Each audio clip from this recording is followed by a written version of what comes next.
సంస్కృతి, చారిత్రక కట్టడాలపై ప్రతి ఒక్కరికి అవగాహన కలిగి ఉండాలని Deccan heritage academy trust chairman Vedakumar అన్నారు. చారిత్రక కట్టడాలు, ప్రదేశాల్ని చూడటమే కాకుండా వాటి వెనుక నైపుణ్యతను, సాంకేతికతను తెలుసుకోవాలని కోరారు.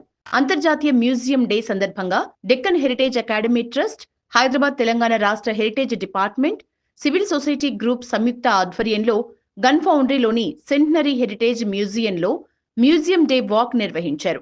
ఈ సందర్భంగా ఆయన మాట్లాడారు.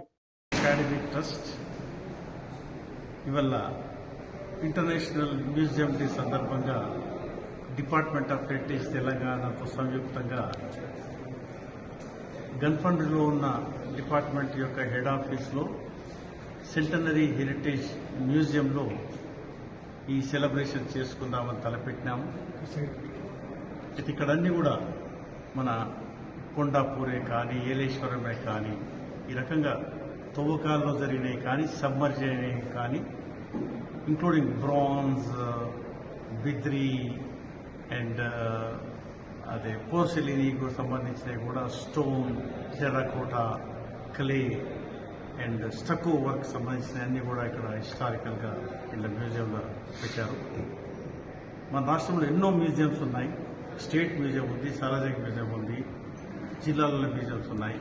ఈ మ్యూజియం ప్రత్యేకత ప్రజలకు తెలవాలని, దీనికి పాఠశాలల నుంచి కానీ సమాజం కూడా వచ్చి మ్యూజియం చూసి ఎన్నో విషయాలు నేర్చుకోవచ్చు అనే ఉద్దేశంతో సెంటనరీ హెరిటేజ్ మ్యూజియం గన్ ఫౌండరీలో మేము తలపెట్టినాం. ఇంటర్నేషనల్ మ్యూజియం డే ఐకాన్, ఇంటర్నేషనల్ కౌన్సిల్ ఆన్ మాన్యుమెంట్స్ అని ఒక యునెస్కోకు కూడా అడ్వైజరీ బాడీ ఉంది. 100 పైన దేశాలు ఇప్పుడు ఇందులో భాగస్వామ్యం. ప్రపంచం మొత్తం కూడా ఇంటర్నేషనల్ మ్యూజియం డే నిర్వహించుకున్న క్రమంలో మనం హైదరాబాద్, తెలంగాణ స్టేట్లో పాత దక్కన్ హైదరాబాద్లో మనం సెలబ్రేట్ చేసుకుంటున్నాం. అయితే ఈ మ్యూజియాలు అనేది ఒక ఏదో పాత వస్తువులను, ఆర్టిఫాక్ట్స్ను, ఆర్కియలాజికల్ వీటిని రిమైన్స్ను వీటిని మనం చూడడమే కాదు, దాంతో మన చరిత్ర గుర్తవుతుంది. ఆ చరిత్ర, అప్పటి యొక్క సాంకేతిక నైపుణ్యము, అప్పటి యొక్క కళలు, క్రాఫ్ట్స్మెన్షిప్, సైంటిఫిక్ సిస్టమ్ అంతా కూడా మనం చరిత్ర దీని ద్వారా ఎక్కువ నేర్చుకునే అవకాశం ఉంది. ప్రపంచంలో ఎక్కడికి పోయినా ఎటువంటి నిష్ణాతులు కానీ, ఇంక్లూడింగ్ పొలిటీషియన్స్, బిజినెస్ మెన్, ఎవరు ఏ దేశానికి, ఏ పట్టణానికి పోయినా బయట దేశాల్లో ఫస్ట్ చూసేది మ్యూజియం. మ్యూజియం చూస్తే ఆ దేశం యొక్క చరిత్ర మనకు అక్కడ కనిపిస్తుంది, ఇంపార్టెన్స్ కనిపిస్తుంది. ఆ రకంగా మ్యూజియంస్ని మనం చిన్న చూపు చూడకుండా మ్యూజియం మీద ప్రత్యేక దృష్టి పెట్టాలనేది ఒక ఆశయం. రెండవది, ఈ యొక్క తెలంగాణ గడ్డ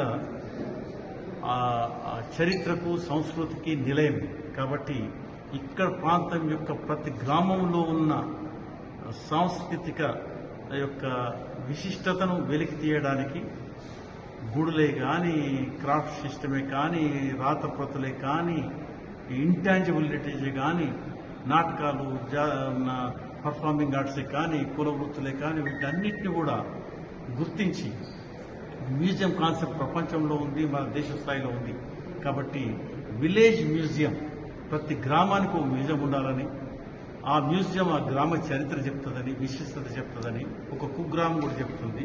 ఒక ట్రైబల్లో ఉన్న గూడెం, హ్యామ్లెట్, తండా కూడా ఒక చరిత్ర చెప్తుందని. మొన్ననే ఈ రాజీవ్ హైవే మీద ఇప్పుడు గ్రామాలని, తుర్కపల్లి గ్రామం, పక్క